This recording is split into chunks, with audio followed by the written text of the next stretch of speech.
ကျွန်တော်တို့ပြန်ဆက်လိုက်ကြရအောင်နော်ဒီနေ့လေးမှာကျွန်တော်တို့က chain profile image လုပ်ပါဘူးနော်ဆိုတော့သူ့မှာလည်းကျွန်တော်တို့ဟို file တင်လိုက်တယ်သသိန်းနေပေါ့နော်download လိုက်လို့ရှိရင် file တစ်ခုကိုရွေးမယ်အဲ့ file ကိုတင်ပေးလိုက်ပြီးတော့မှအဲ့ဒီဓာတ်ပုံကိုကျွန်တော်တို့ကတနေရာမှာတော့သိမ်းရမှာပေါ့နော်သိမ်းပြီးတော့မှသူ့ရဲ့ member ရဲ့profile ထဲမှာပေါ့နော် profile image တွေနဲ့တော့ထည့်မှာဆိုတော့ profile image ကနားလေးဖြစ်နိုင်တယ်မပါတာလည်းဖြစ်နိုင်တယ်ပေါ့နော်ဆိုတော့ဟိုတကယ်လို့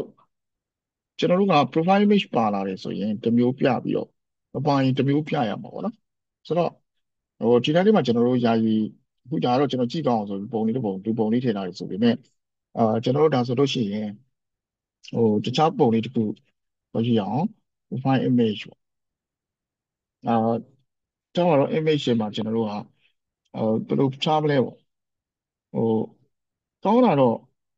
ဒီပုံမဟုတ်ပဲနဲ့ကျွန်တော်တို့တခြားပုံတစ်ခုဖြစ်တင်တာပေါ့နော်ဖြစ်တင်တယ်ဆိုတော့ဒီပုံလေးတော့ကြည့်အောင်โอเคဒီပုံယူသုံးလိုက်အောင်ဗျအာဒီပုံကသူ့ဟာရှိတယ်ပေါ့နော် save image as ဆိုပြီးကျွန်တော်တို့ save jpeg image ပေါ့နော်အာ PROFILE profile default profile ဆိုပြီးလိုက်အောင်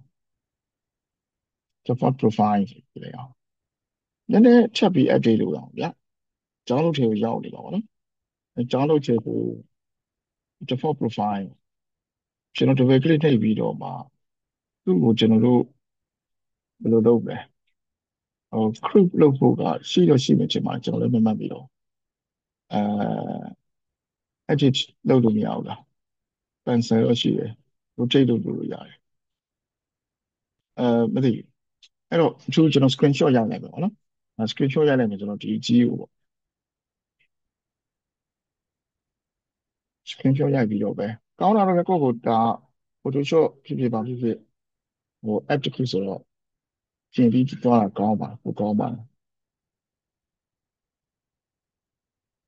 မျိုးမြတ်နေပြီးလိုက်အောင်ကောင်းတာတော့ကိုယ့်ကို Photoshop ဖြစ်ဖြစ်ပါဖြစ်ဖြစ် Illustrator ဖြစ်ဖြစ်သုံးပြီးတော့ဗောနော်ဟို designer ဖြစ်ဖြစ် app ပြီးတော့သုံးတာတော့ပိုကောင်းပါတယ်ဒီမှာတော့လောလောဆယ်ဒါနမူနာဆိုတော့ကျွန်တော်ဒီလိုပဲသွားလိုက်တော့မယ်ဗောနော်ဆိုတော့ desktop ပေါ်မှာကျွန်တော် screenshot ရိုက်လိုက်တာဖြစ်တဲ့အတွက်desktop ပေါ်မှာ where is my okay PNG ဖြစ်သွားတာဗောနော် DFAULG default PROFILE လေး PNG ဆိုပြီးလိုက်โอเคဒါလေးကိုယူသွားပြီးတော့မှကျွန်တော်တို့လောက်ကြရအောင်ဗောနော်ဒီ image နဲ့ပတ်သက်ပြီးလောက်ကြလေးနည်းနည်းများမယ်လို့ပြောပါတယ်ကျွန်တော် project ထဲမှာပေါ့နော်ကျွန်တော် image ဖြားဖို့နေရာက resources ဆိုရှိရပေါ့နော်resources ထဲမှာ photos ဆိုရှိရ photos ဆိုရှိတယ်profile JPG ခဏဒါလေးတော့ခဏထားလိုက်ပါအာ default profile ဆိုပြီးကျွန်တော် PNG ကိုကျွန်တော်တို့ယူသုံးလိုက်ပြီဆိုတော့ဒီ profile image ကိုလုပ်တဲ့နေရာမှာကျွန်တော်တို့ဒီ image ဆိုပြီးကျွန်တော်ပြထားတာပေါ့နော် resource photo profile JPG ပေါ့ဆိုတော့ဒီထဲမှာကျွန်တော်တို့ကfile ထဲကနေပြီးတော့မှ demo နဲ့ကျွန်တော်တို့ယူပြမယ်ဗျ okay တကယ်လို့ကျွန်တော်ဒီမှာတော့ expression ဆိုတော့နည်းနည်းတော့ရှည်သွားပါဘောနော်ဘာလုပ်မလဲဆိုတော့ကျွန်တော် file လေးကကျွန်တော် file လေးကmember edit profile edit file ထဲမှာကျွန်တော် profile image ဆိုပေးထားတယ်ဒီ profile image ကနာသို့မဟုတ် equal နာမဟုတ် not equal နာ and ဒီ file လေးက profile image က not equal blank ဆိုလို့ရှိရင်ကျွန်တော်တို့က file လေးက profile image ကိုသုံးမှာမဟုတ်ဘူးဆိုလို့ရှိရင်တော့ဒါကတော့ကျွန်တော်တို့GFAULG default ပြဝ file လေး profile PNG ကိုသုံးမယ်ဆိုပြီးပေးလိုက်တယ်ပေါ့နော်အဲဆိုပြီးပေးလိုက်တော့အဲ့ဒါဆိုကျွန်တော်တို့ရဲ့ဒီ UI ဘက်ကိုကျွန်တော်တော့ပြန်ပြီးတော့ပြန်ကြည့်လိုက်ရအောင်နော်ဘယ်ပုံစံဖြစ်လိမ့်မယ်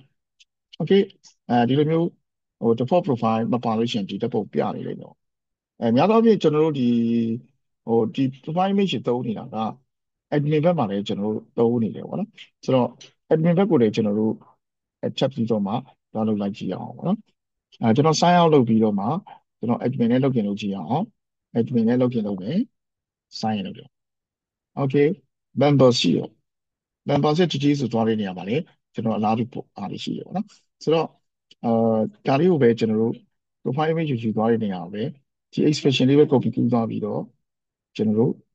ဟိုတော့ရေးလိုက်ရအောင်ပေါ့နော်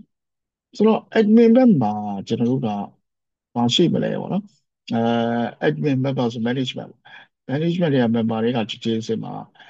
ကျွန်တော်တို့ဒီ expression ပေါ့နော်ဒီကိုကျွန်တော်တို့သွားပြီးတော့မှထည့်လိုက်ရအောင်ဒါပေမဲ့ तू ကတော့ file မဟုတ်ဘူးပေါ့နော် तू ကဘာဖြစ်မလဲဆိုတော့ကျွန်တော် result နေလို့ပြီးတယ်နော်ဆိုတော့ result ရဲ့ IESULG result ရဲ့ profile image ကနားမဟုတ်ဘူးresult ရဲ့ profile image က blank မဟုတ်ဘူးဆိုရင် result profile image ကိုသုံးမယ်မဟုတ်ရင်တော့ default profile ကိုသုံးမယ်ဆိုပြီးရေးလိုက်မယ်ဆိုရင်ကျွန်တော်တို့ဒီကောင်ကတော့ပြင်ကြည့်မယ်ဆိုရင် oh my god member details မှာprofile image မပါဘူးလားဟိုဟို profile image မပါဘူးလေယူခဲ့ရမှာယူခဲ့ရမှာပေါ့နော်ယူခဲ့ရမှာပေါ့ဆိုတော့အဲ့ဒီ DTO ကိုကျွန်တော်တော့ပြန်ကြည့်ရအောင်ပေါ့နော် okay အဲမပါဘူးပေါ့နော်မပါဘူးဆိုတော့ဗာလဲဆိုတော့ကျွန်တော် backend ဘက်ကနေထုတ်မပေးထားဘူးပေါ့မပေးထားဘဲနဲ့ကျွန်တော်ဒီတိုင်းပဲသုံးသွားတာပေါ့နော် okay ဒါဆိုရင်ကျွန်တော် management ဘက်ကိုပြန်သွားပြီးတော့မှ DTO ထဲမှာ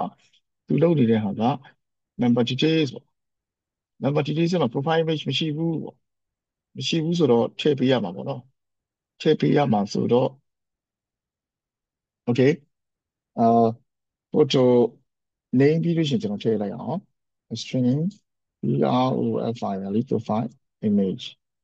ဆိုထည့်လိုက်အောင်ထည့်လိုက်ရင်ကျွန်တော်တို့ဒီ builder pattern ထဲမှာလည်း profile image လိုလာလိမ့်မယ် builder ထဲမှာလည်း name အောက်မှာပဲထည့်လိုက်အောင်private string profile image profile image ပေါ့နော်profile image ပါလာပြီးတော့မှဒီထဲမှာလည်းကျွန်တော်တို့က name ရဲ့နောက်မှာprofile image ကိုထည့်လိုက်အောင်profile image ထည့်တယ် profile image တွေ့လေဒါဆိုကျွန်တော်တို့ချက်ပြီးတော့မှ setter လေးတစ်ခုလုပ်မယ် setter လေးတစ်ခုလုပ်မယ် setter လေးတစ်ခုလုပ်မယ်နာမည်ကလည်း profile image ပဲဖြစ်မယ်အဲ parameter လေး profile image profile image ကို profile image နဲ့ set လုပ်မယ်အဲ့တော့ပြီးရင်ကျွန်တော်တို့ကဟိုဒီဘယ်လိုခေါ်မလဲ name ပြီးလို့ရှိရင်ကျွန်တော် set လုပ်တဲ့နေရာရှိတယ်profile image ဆိုတဲ့နေရာကိုကျွန်တော်တို့member တွေက profile image နဲ့ set လုပ်ပြီးလိုက်ဒါဆိုတော့ကျွန်တော်တက်နေတဲ့ error ကအစီအပြေတော့မှကျင်ပါတယ်ကျွန်တော် form တွေစဉ်းစားတဲ့အခါမှာတော့ဗျာဟိုအဲ့ဒီရသေး get member details ဆိုအော် sorry ဗျာဒါက record ဖြစ်သွားပြီပေါ့နော် record ဖြစ်သွားပြီဆိုတော့ကျွန်တော်တို့ဒီ edit ထဲမှာgetter မဟုတ်တဲ့အတွက်လက်သေးခွဲ method invocation လေးလုပ်ပေးရမယ် method invocation လေးလုပ်ပေးရမယ်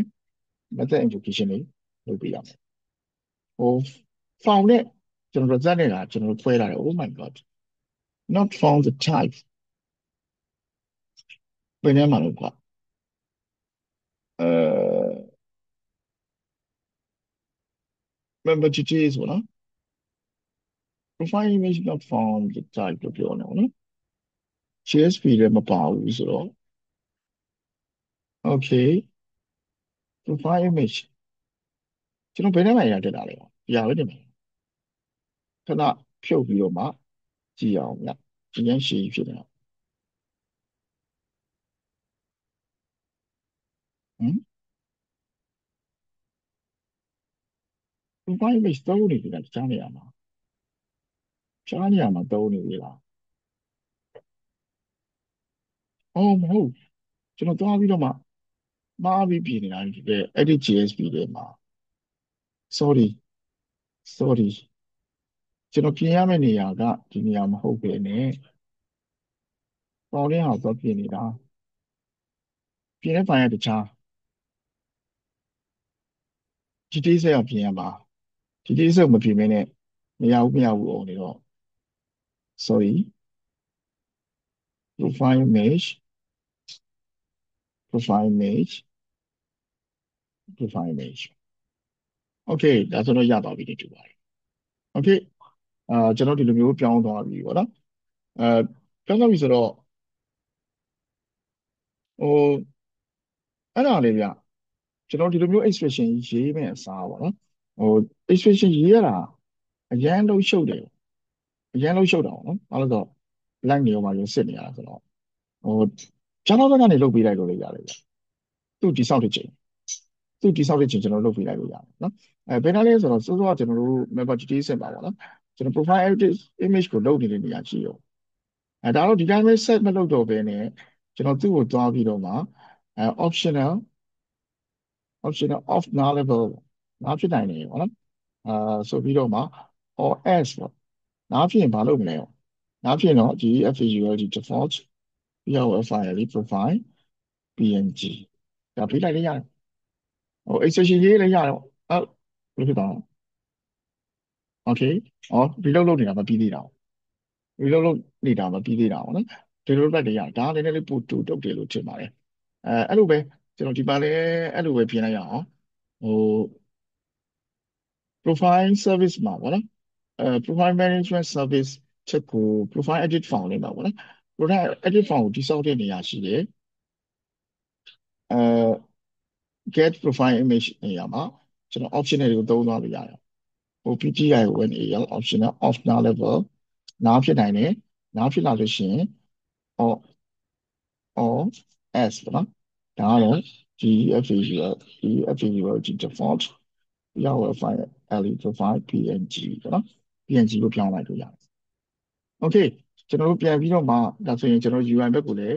ပြန်ပြင်လိုက်ရအောင်နော်edit file လေးမှာ edit file လေးမှာ expression ရှင်းရေးရမလို့ပေါ့နော်ကျွန်တော် profile image ကိုတင်ပေးလိုက်လို့ရတယ်ကျွန်တော်တော့ Java ဘက်မှာလုပ်တော့ပြတယ်ပဲကြားပါတယ်Java မှာပြင်လို့ရပြင်ပြီးတော့ UI ကတော့ရိုးရှင်းချင်းဘာယုံပဲဆိုတဲ့သဘောဖြစ်သွားတာပေါ့နော်သဘောဖြစ်သွားတာ Okay လောလောဆယ်တော့ကျွန်တော်တို့ profile ဘက်ကိုရောက်လာပြီနော်ဓာတ်ပုံပြင်တဲ့ဘိုင်းကိုသွားကြရအောင် gmail.com sign လုပ်တယ်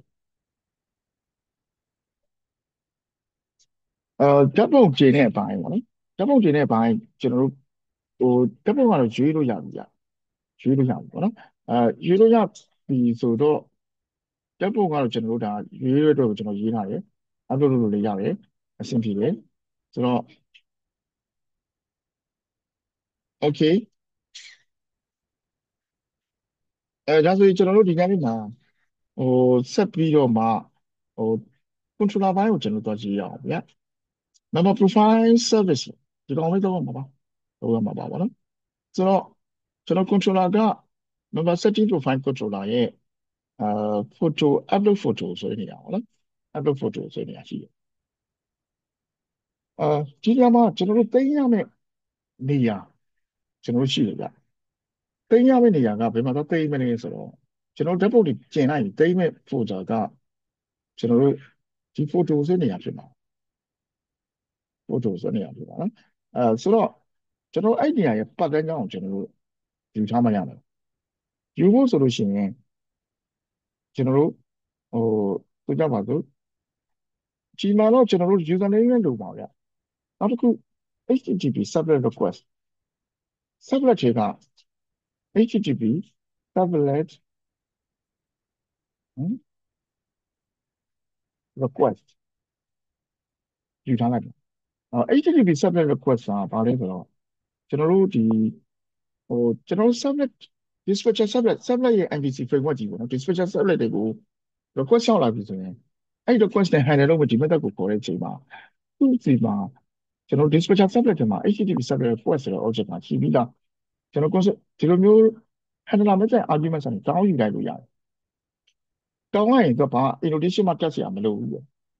သူသိတယ်sublet request ဆိုငါပေးရမှာ sublet request ကိုသူ့စီမှာတိန်းတိုင်းအောင်သူကဒီ method တွေကိုထည့်ပြီးခေါ်ပေးလိုက်ပါမယ်ပေါ့နော်ဒီကနေကျွန်တော်ဘာလို့ကျင်တာလဲဆိုတော့ကျွန်တော် username နဲ့ကျွန်တော်တို့ရတော့ယူထားလိုက်အောင် username ကျွန်တော်ယူထားလိုက်ပြီးရင်ကျွန်တော်ဆက်ယူရအောင်ပါကဘာ username ပြင်ကိုကျွန်တော်တို့ကဟို photo path ပေါ့ဟို image folder ကျွန်တော်တို့လိုတယ် image folder ကျွန်တော်တို့လိုတယ် image folder မှာ photo path ကိုကျွန်တော်တို့ယူထားလိုက်မယ် image folder မှာ photo path ကိုကျွန်တော်ယူထားလိုက်မယ် image folder မှာ photo path ကိုကျွန်တော်ယူထားလိုက်မယ် image folder မှာ photo path ကိုကျွန်တော်ယူထားလိုက်မယ် image folder မှာ photo path ကိုကျွန်တော်ယူထားလိုက်မယ် ကျွန်တော် အဲ့ image folder ကကျွန်တော်တို့ကတကယ်တော့ကျွန်တော်အဲ့က server ပေါ်ရောက်သွားလို့ရှိရင် server ပေါ်မှာနေရာချမှာဆိုတော့သူ့ရဲ့ပတ်လည်ကြောင်းလိုဖို့အတွက် request HTTP server request ကိုလိုရတာဖြစ် get real path oh get HTTP server request က get SCLVLET servlet context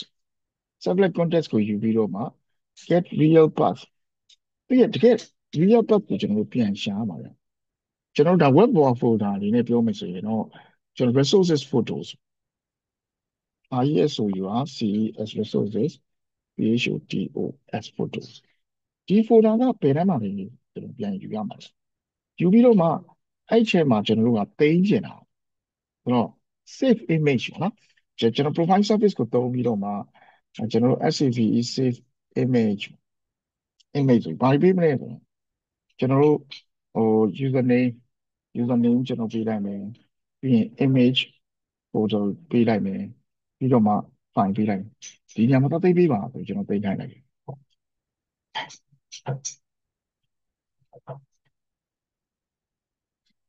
okay file ก็သိလိုက်ရပါတော့အဲ့တော့ကျွန်တော်တို့ကဒီနေရာမှာဓာတ်ပုံကိုကျွန်တော်တို့ကပြင်ပြီးဆိုတာနဲ့ဓာတ်ပုံတွေကကျွန်တော်တို့ဟိုအများကြီးရှိနေလို့မရဘူးတပုတ်လေးရှိတာဆိုတော့ကျွန်တော်နာမည်အဲ့ဒီနေရာမှာ save ဖို့လိုတာပေါ့နော်သူလည်း transition နဲ့ဖြစ်သွားမယ်ဗျနောက်ပြီး user name ကလည်းကျွန်တော်တို့ဓာတ်ပုံကိုယ့်ရဲ့ဓာတ်ပုံကတော့ admin မလုပ်ဘူးချင်တယ်ပေါ့နော် admin မလုပ်ဘူးချင်တဲ့အတွက်ကျွန်တော် hash authority admin ကတော့မပေးတော့ဘဲနဲ့ user name က login user နဲ့တူမှရမယ်ပေါ့ဆိုတော့ authorization ကိုလုပ်ထားလိုက်ဒီမှာပြည့်တဲ့နာကကျွန်တော်တို့ user name က email ပေါ့နော်ဒီ email ကကျွန်တော်ပေးလို့ရတယ်file name ကိုကျွန်တော်တို့ယူတဲ့နေရာမှာ file name ရှိတာပေါ့နော် file name ရဲ့ဒီ last extension ကိုကျွန်တော်တို့ယူဖို့လိုတယ်ဗျယူဖို့လိုတယ်ပေါ့နော်ဆိုတော့ဒီနေရာမှာကျွန်တော်တို့ဒီလိုပေးလိုက်ရအောင် string image name အဲဘာပဲပေးလိုက်ပါ image name ဘာ image name ဆိုပြီးတော့အဲ့ဒါတော့ကျွန်တော်တို့ get PROFILE profile image name ကိုကျွန်တော်ယူခိုင်းပြီးတော့ပါ user name ရယ် user name ရယ်ကျွန်တော်တို့ကနောက်ပါပေးရမယ်ဆိုတော့ file ရယ်ပေးလိုက်မယ် file ရယ်ပေးလိုက်မယ်ဒါဆို image name ကိုကျွန်တော်တို့ကရတော့မှာဖြစ်တယ်ရအောင်လုပ်ပြရမှာနော် string image name ကတော့ကျွန်တော်ထင်တယ် user name ရဲ့ unique ဖြစ်တော့ user name ပဲကျွန်တော်တို့ပေးပြီးတော့ပေါ့နော်user name ရဲ့ email address ပဲရတယ်ကိစ္စမရှိဘူးfile name ဆိုတော့ကျွန်တော်တို့ site ပါတယ်ကျွန်တော်တို့ file ရသိမ်းလို့ရတဲ့အတွက်user name ကိုပဲကျွန်တော်တို့ image name ယူပြီးနောက်မှာအဲ dot သူ့ရဲ့ extension ကိုကျွန်တော်တို့ယူကြရမှာဖြစ်တယ်အဲ file မှာကျွန်တော်တို့က okay string ပေါ့နော်ဆိုကြပါစို့ဗျကျွန်တော်ဒီနေရာမှာဘာ file name ကိုကျွန်တော်ယူမယ် file name ကဘယ်ရရမလဲဆိုတော့ file file get original file name သူတင်လိုက်တဲ့ original file name ကိုကျွန်တော်ရမယ်အဲ original file name စီကိုကျွန်တော်တို့ကဟို split လုပ်ရမှာပေါ့နော် split လုပ်မယ်အဲ var array ပေါ့နော် array file name split ဒါတော့ကျွန်တော် dot နဲ့ကျွန်တော်က split လုပ်ပါဒါပေမဲ့ dot နဲ့ split လုပ်ရင်သတိထားပါကျွန်တော် escape လုပ်ဖို့လိုတယ်နော်escape လုပ်ဖို့လိုတယ်အဲ့ဒါဘာကြောင့်လဲဆိုတော့ escape လုပ်ဖို့လိုတယ် escape လုပ်ဖို့လိုတယ်ပေါ့နော်အဲ့ဒါဘာကြောင့်လဲပေါ့ကျွန်တော်စမ်းကြည့်ကြရအောင် okay ကျွန်တော် JShare လေးနဲ့ကျွန်တော်ဖွင့်ပြီးစမ်းကြည့်မယ်ဗျဒါမှလည်းတစ်ခုဖွင့်လိုက်ရအောင် JShare ကိုကျွန်တော် Java ကိုစမ်းကြည့်ချင် JShare လေးနဲ့စမ်းလို့ရတယ်နော်ဒါကျွန်တော်တို့ string ပေါ့နော်ပြီးတော့ file profile image ပေါ့နော်ထားပါတော့ပြီးတဲ့နာမည်ကဘာလဲဆိုတော့ကျွန်တော်တို့ဒီနေရာမှာပြီးတော့ file profile assign gmail.com.png ပေါ့ဒါမျိုးဖြစ်နေတယ်သူ့ split လုပ်ကြည့်ကြတယ်ပေါ့နော်profile image ကိုကျွန်တော်တို့ကဟေးအော်ကျွန်တော် shortcut ကိုမှားသွားတယ်လို့တူတယ်အာ the profile image ညချင်း PR file လေး profile@gmail.com.png ကျွန်တော်ယူလိုက်ရအောင်နော် PR file လေး profile image ပေါ့နော် split လုပ်မယ်ဒီနေရာမှာကျွန်တော် dot နဲ့ split လုပ်မယ်တော့ဘာဖြေရမလဲဘာမှမရဘူး dot ဆိုရင်သူက special character ရှိလို့နော်အဲ့တော့သူ့ dot ဖြစ်တယ်ဆိုတော့ရင်ကျွန်တော် escape backslash နှစ်ခုနဲ့ split လုပ်တော့ profile gmail ထိရတစ်ခု font ထိရတစ်ခု png ရတစ်ခုကျွန်တော်ရဲ့ extension ကဘယ်ဖြစ်မလဲဆိုတော့ဒီ array ရဲ့နောက်ဆုံးနေရာကကျွန်တော်ရဲ့ extension ဖြစ်မယ် file extension ဖြစ်မယ်ဆိုတော့ကျွန်တော်ဒီနေရာမှာ array ကိုကျွန်တော်split လုပ်လိုက်တယ် dot နဲ့ split လုပ်တယ်ပြီးတော့မှ extension ပေါ့နော်extension var extension ဆိုတာကတော့ array ရဲ့အခန်းနံပါတ်က AR array length နောက်ဆုံးအရာဆိုတော့ -1 လို့ပြလိုက်တယ်ဒါ extension ကျွန်တော်တို့ကဒါဆို user name နေရာရဲ့နောက်မှာပေါ့နော်ကျွန်တော်တို့က format လုပ်မှာဆိုတော့ရာခိုင်နှုန်း s dot ရာခိုင်နှုန်း s formatted username နဲ့ကျွန်တော်တို့ extension ဒါကကျွန်တော်တို့ထားခြင်းတဲ့ file name ဖြစ်သွားတယ် image file name ပေါ့နော် image name image name ပေါ့နော် profile image name ပြလိုက်အောင်ရောက်ပါ file profile image name ပေါ့နော် name ပြလိုက်အောင် okay ဒါဆိုရင်ကျွန်တော်တို့ကဆက်ပြီးသွားရအောင်ပေါ့နော်အရင်ဆုံး user ကိုရှာထားလိုက်အောင်ဗျာ user ကိုရှာလိုက်အောင် user ကိုရှာတယ်ဆိုတော့ member ကိုကျွန်တော်ရှာလိုက်တာ save code နဲ့ရှာလိုက်တယ် save code နဲ့ရှာလိုက်တယ် member ရှာတွေ့ပြီဆိုတော့မှကျွန်တော်တို့ကprofile image ကိုတသိမ်းပဲပတ်လိုက်တော့ profile image pass profile image ကိုတသိမ်းပဲပတ်လိုက်တော့ကိုယ်တိုင်းအောက်မှာတသိမ်းရမှာနော်ဆိုတော့path pass ပေါ့နော်off ဆိုပြီးတော့မှကျွန်တော်အရှိကတော့ image folder ဒုတိယကတော့ image folder name အဲ့ folder အောက်မှာကျွန်တော်တို့ကprofile image path ဆိုကျွန်တော်ကြားလိုက်တယ်ပေါ့နော်okay ဒါဆိုရင်ကျွန်တော်ဒီမှာဆက်လုပ်လို့ရတာကကျွန်တော်စေ့တော့မှာ file s file ပေါ့နော်copy ဆိုပြီးတော့မှကျွန်တော်တို့ copy လုပ်မှာ copy လုပ်မှာcopy လုပ်တဲ့နေရာမှာကျွန်တော် parameter 3ခုပေးရတယ်ပထမတစ်ခုက input string input string ဟာကျွန်တော်တို့ file ရှိတယ် file get input string ကိုယူလိုက်ရင်သူ original file ရဲ့ input string ကိုယူပြီးတော့မှဘယ်မှာသွားသိမ်းမလဲ profile image path မှာသွားသိမ်းမယ်ဒါကကျွန်တော်ဘာဆက်လုပ်မလဲဆိုတော့တကယ်လို့ copy ပြုတဲ့အခါမှာဘယ်လို option တွေပေးဦးမလဲ standard copy option တွေကကျွန်တော်တို့က replace existing ရှိတဲ့နေရာကိုငါတို့က replace လုပ်မယ်လို့လုပ်လိုက် okay ဒါ try catch နဲ့ကျွန်တော်တို့အုပ်ကြရမှာပါဒါဖြစ်လာရင်ကျွန်တော်တို့ကဒါfile copy ပြုလို့မရဘူးဆိုတဲ့ error ဖြစ်မှာပေါ့နော်ကျွန်တော်ရတဲ့ကိစ္စမရှိဘူးဒါရအားလုံးကျွန်တော်တို့ကဒါဒီ error ကကျွန်တော်တို့ error မှာတောက်ပြီးလို့အမျိုးအစားနှစ်ခုရှိရတာတစ်ခါတလေမှဖြစ်တဲ့ error ဒါပတ်ဝန်းကျင်ချို့တဲ့မှုကြောင့်ဖြစ်တဲ့ error နော်ပတ်ဝန်းကျင်ချို့တဲ့မှုကြောင့်ဖြစ်တဲ့ error ကျွန်တော်တက်ဆန်းပြီးတော့ဒါဖြစ်เสียအကြောင်းမရှိဘူး file exception ပထမတစ်ခေါက်ဖြစ်ရင်လည်းအဲ့ exception သေချာလေးပြင်ပေးလိုက်ရင်ကျွန်တော်ထပ်ဖြစ်เสียမရှိဘူးနော်runtime exception မျိုးစားတယ်အဲ့ဒါတော့ကျွန်တော်တို့ကuser ရဲ့ operation base ကြောင့် input မှားတာကြောင့်ဖြစ်တဲ့ exception အဲ့ဒါကတော့ခဏခဏဖြစ်တတ်တယ်ပေါ့ဖြစ်တတ်တယ် okay copy ကူးချလိုက်ပြီဗျာ copy ကူးပြီးတော့ဆိုဘာလုပ်မလဲဆို member တွေကိုကျွန်တော်တို့ကသွားပြီးတော့မှ memp ရဲ့ member set profile image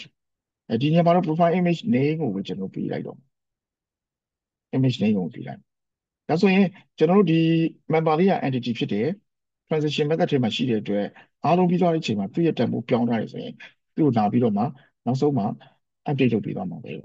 update statement တစ်ကြောင်းကို run ပြီးတော့မှ commit လုပ်ပေးသွားမှာဖြစ်ဒါဆိုရင်ကျွန်တော်တို့ပြန်ကြည့်ရအောင်ပေါ့နော်ကျွန်တော်ရေးထားတာဒါပဲပေါ့ဒါပေမဲ့လည်းဒီ method ကိုကျွန်တော်တို့ကြည့်အောင်ဒါပြီးသွားတာနဲ့သူကဘာလုပ်လဲဆိုတော့ regenerate လုပ်မှာဗျ member profile မှာဒီကိုပဲပြန်ရောက်လာမှာဒီပြန်ရောက်လာတဲ့အချိန်မှာသူကဘာလုပ်မလဲဆိုတော့ဘယ်လိုပြောမလဲedit form ကို model tribute တွေမှာပါတဲ့အတွက်သူ့ထက် image နဲ့ပြန်ပြနိုင်မယ်လို့ကျွန်တော်ထင်ပါတယ် ရေးရမယ့်ကောက်ကဒီလောက်ပဲလို့ထင်ပါတယ်ပေါ့နော်အဲ့တော့ဓာတ်ပုံတင်ကြည့်ကြရအောင်ပေါ့နော်တင်ကြည့်ကြရအောင်ဓာတ်ပုံဓာတ်ပုံဓာတ်ပုံဘယ်တွေရောက်နေလဲကျွန်တော်ဓာတ်ပုံတွေကဘယ်မှာရောက်နေလဲမရှိဘူးဗျာဆိုတော့ဒီကြီးကဓာတ်ပုံကို copy ပြုမလားတော့ပါဘူးကျွန်တော်ဓာတ်ပုံမရှိဘူးပြင်တယ်နေဦးဗျာဒါဆိုဓာတ်ပုံတွေဓာတ်ပုံတော့ရိုက်လိုက်အောင်နော်ဓာတ်ပုံတစ်ပုံရိုက်မယ်ဆိုတော့ screen share ခဏရက်လိုက်ပါမယ်ရက်လိုက်ပြီးတော့မှကျွန်တော်ဒါကိုကျွန်တော်ပုံကိုဟိုမျိုးအကြည့်ဖြစ်အောင်လုပ်အကြည့်ဖြစ်အောင်ပြင်လိုက်ပါဒီတိုင်းထားလိုက်နော် okay ရိုက်လိုက်ပါ screenshot နဲ့ Ctrl Shift F နဲ့ယူပြီးတော့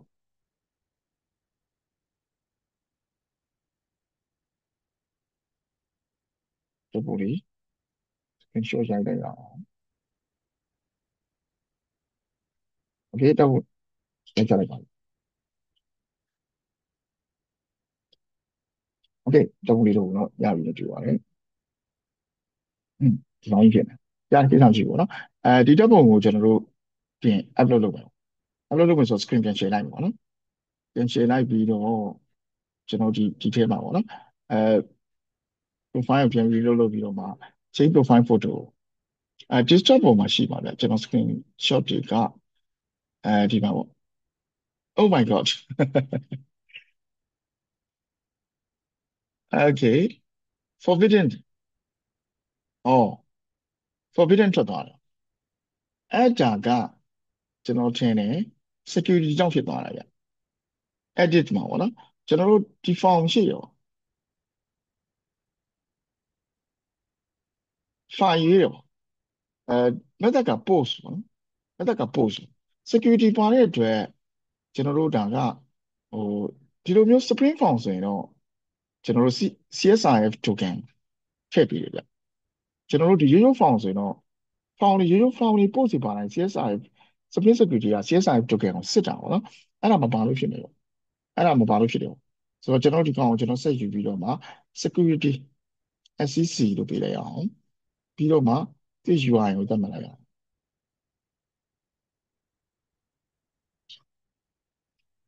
Spring Security Check ပေါ့နော် Okay ဒါဆိုဒီထဲမှာကျွန်တော် CSRF token လေးကိုကျွန်တော်ထည့်လိုက်အောင် SCC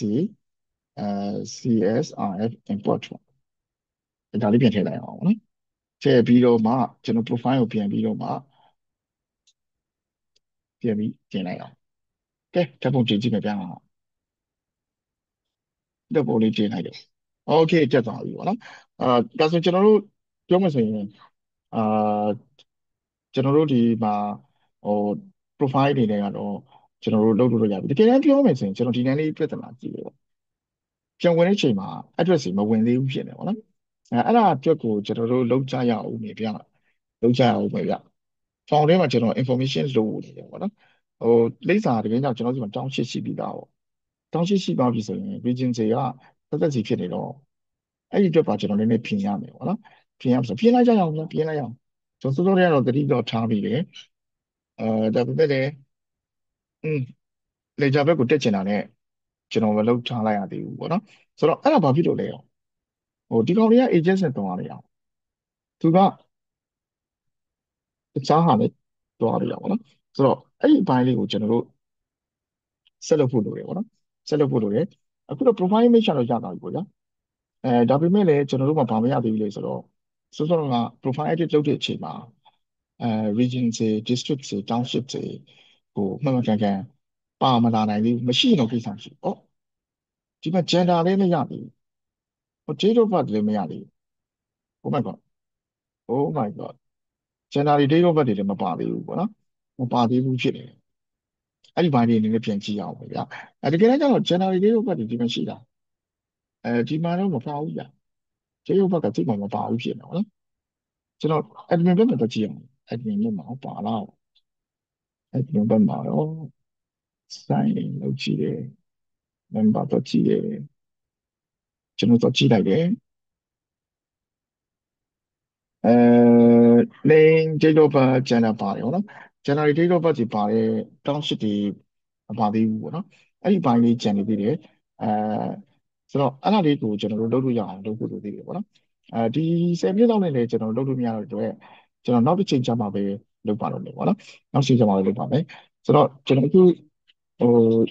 8 နာရီ 10 ခွန်8 8 နာရီ 20ပေါ့8 နာရီခွဲကျရင်ကျွန်တော်တို့ပြန် join ပြီပါဗျအဲ့တော့မှကျွန်တော်ဒီ profile edit တွေဒီနေ့တော့ထားပါတော့